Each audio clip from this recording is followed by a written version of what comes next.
The 27th Annual FDSOA Apparatus Specification and Safety Symposium took place in Orlando, Florida from January 18th to the 20th. This year's opening ceremony included the presentation of colors by the Reedy Creek Emergency Services Honor Guard, pipers sponsored by the Orlando Fire Department, and the national anthems of both the United States and Canada. Executive Director Rich Marinucci welcomed attendees to the event and got things rolling right away. First up was awarding the EVT of the Year, sponsored by C.E. Niehoff & Company. This year's winner was David Cottingham Jr., shop supervisor at the Heavy Vehicle Maintenance Shop for the Chesterfield Fire and Emergency Medical Services Department, Chesterfield County, Virginia. The symposium has something for everyone. Members of apparatus purchasing committees, fleet managers, emergency vehicle technicians, and chief officers grappling with how to secure funding for their capital expenditures. But what's special about the event is the opportunity it provides to attendees to meet and network with peers. The symposium brings together attendees from major cities to rural areas and includes presentations from leading industry figures and apparatus and equipment manufacturers. Its breakout sessions and networking events are where attendees have a chance to share their experiences with their peers. Plus, attendees have a chance to visit with apparatus and equipment manufacturers between sessions at the symposium's tabletop exhibit area. This year's keynote speaker was Gordon Graham, a nationally recognized expert on risk assessment. Graham took a packed room through the 7 rules of Admiral Hyman Rickover and how they apply to the American Fire Service, particularly apparatus. His challenge to all attendees was to identify problems lying in wait with their apparatus fleets, asserting that predictable is preventable. Does the Fire Service have any problems lying in wait regarding apparatus? What problems are lying in wait? I think there are 2 significant issues.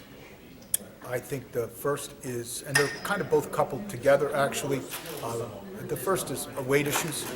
We are finding that a tremendous amount of fire trucks are overweight on the front axle, rear axle, or both axles all together.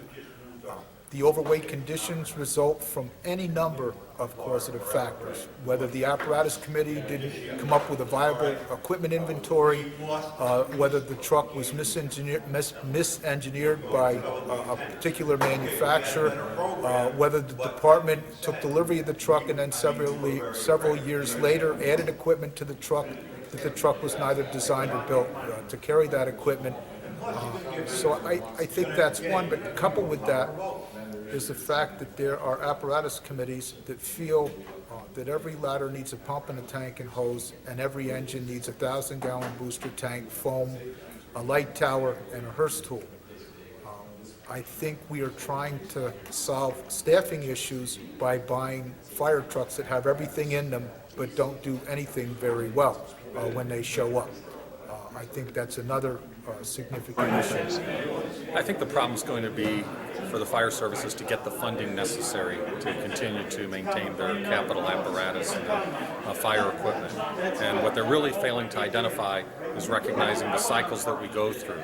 On average, we have a recession every 7 to 8 years. And while certainly the recession of 2008-2009 was the Great Recession, we're already approaching the next one. And so the fire service really needs to think much harder about how they capitalize those equipment purchases in the long term. What can the fire service do for these problems lying in wait? There's several things. One is, quite frankly, as we go around the country and do the work that we do and go to conferences and do webinars and all the things that we do, we find out that many fire departments and many firefighters, quite frankly, don't know enough about what we're trying to do. You talk to some apparatus committees, they think they know, they talk like they know, but when it comes down to it, the trucks have changed so much over the past 5 to 10 years and have become so much more complex that they just don't know. And you don't know what you don't know. And so I think part of that is training. I'd like to think that apparatus purchasing classes and apparatus clinics and conferences like the FDSOA, where it's strictly about apparatus, the symposium that organization holds, I think they are valuable tools to try and combat some of the issues, like weight issues, understanding how important that is, not only from the manufacturer's perspective, but when you take ownership of the truck, and then maintenance issues down the road as you're going through brakes and everything else because this truck is overweight. And then finally, the biggest of all are the liability issues associated with having a truck like that. So I think it's training, I think it's knowledge. Knowledge is power. The more you know, like the old Cy Sims commercials, if you were into those, an educated consumer is our best customer. And I think as firefighters and apparatus committee members and purchasing agents, the more we know about the process, whether it's weight issues or engine issues or financing issues, the better off that we're going to be and the better the process is going to be. Save the date now to join the FDSOA and media partner Fire Apparatus and Emergency Equipment at the 28th Annual Apparatus Symposium and Annual Safety Forum in Scottsdale, Arizona from January 18th to the 22nd, 2016.